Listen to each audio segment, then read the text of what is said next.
பூமியில ஒண்ணுமே இல்லை. அவர் சொல்ல ஆகும், அவர் கட்டளையிட நிற்கும்.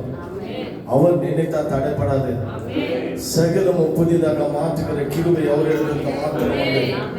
சகலத்தையும் படைத்தவர், சகலத்தையும் ஆண்டு கொண்டிருக்கிறவர், சர்வ வல்லமுள்ள தேவனாகிய கர்த்தர், உயரமும் உன்னதமான சிம்மாசனத்தின் மேல் வீற்றிருக்கிறவர், உலகமெல்லாம் சுற்றி பார்த்தவருடைய கண்கள் மேல் வீட்டாரையே ஏன் அந்த நாளில் தெரிந்து கொண்டார் தெரியுங்களா? மேல் வீட்டாரிலே கூடி ஜெபிக்கிறவங்களை ஏன் தெரிந்து கொண்டார் தெரியுங்களா? உங்களை ஆசீர்வதிக்காம, உங்க தேவைகளை சந்திக்காம, உங்க குறைவெல்லாம் நிறைவாக்கி கொடுக்காம யாரை நான் ஆசீர்வதிப்பேன் என்று சொல்லிதான் தேவன் மேல் வீட்டாரை அந்த நாளிலே தெரிந்து கொண்டார். அப்போஸ்தலர்களை பார்க்கிறோம். அதுக்காக தாங்க நமக்கு மேல் வீட்டாரையே தேவன் கொடுத்திருக்கிறார். கவலைப்படாதீங்க, கவலைப்படாதீங்க. இயேசுவின் ரத்தத்தை கொண்டு நிலைக்காலிகளை பூசினார்கள். நம்ம குடும்பத்தை தேடி அநேக கஷ்டங்கள் வரலாம், கவலைகள் வரலாம், வேதனைகள் வரலாம், துக்கங்கள் வரலாம், துன்பங்கள் வரலாம். ஆனாலும் வாதை உந்த கூடாரத்தை அணுகாது மகனே,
ஆலயத்தில் வந்து நம்ம செபிக்கிறோமே, ஆண்டவர் நம்ம விட்டுடுவாரா? சும்மா சுத்தி திரிவுகளெல்லாம் ஆண்டவர் தேவைகளை சந்திக்கிறாரு. சும்மா சுத்தி திரிவுகளெல்லாம் ஆண்டவர் அவங்கள பார்த்து அவங்க கவலைகள் எல்லாம் மாத்துறாரு. என்னென்ன தேவை அவங்களுக்கெல்லாம் கொடுக்குறாரு. ஆண்டவரை வந்து நம்ம தேடி வந்து அவருடைய நாமத்தை மகிமைப்படுத்தி அவரை ஆராதிக்கும் போது பரலோகம் நம்மை மேன்மையா பார்க்கிறதா. இந்த மாதத்துல இந்த வருஷத்தின் வாக்குத்தத்தம் என்ன சொன்னீங்களா?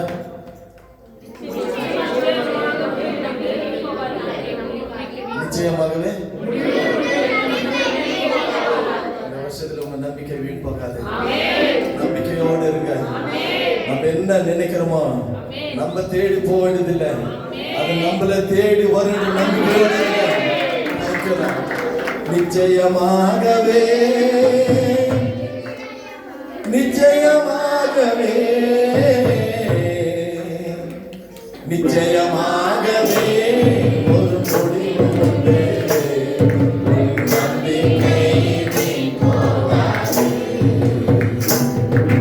நிச்சயமாகவே ஒரு முடிவு உண்டு.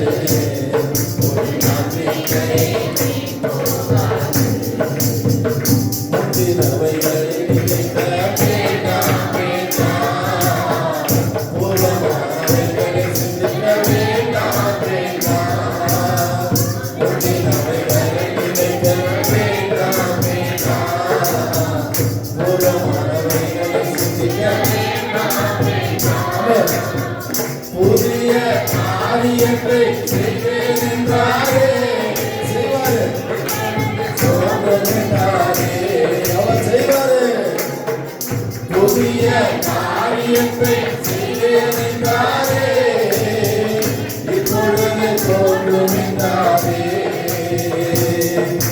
நிச்சயமாகவே நிச்சயமாகவே ஒரு முடிவு உண்டு.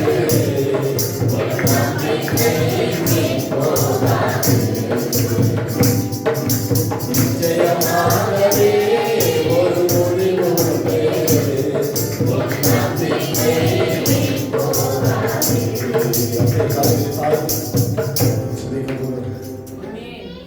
நன்றி அப்பா,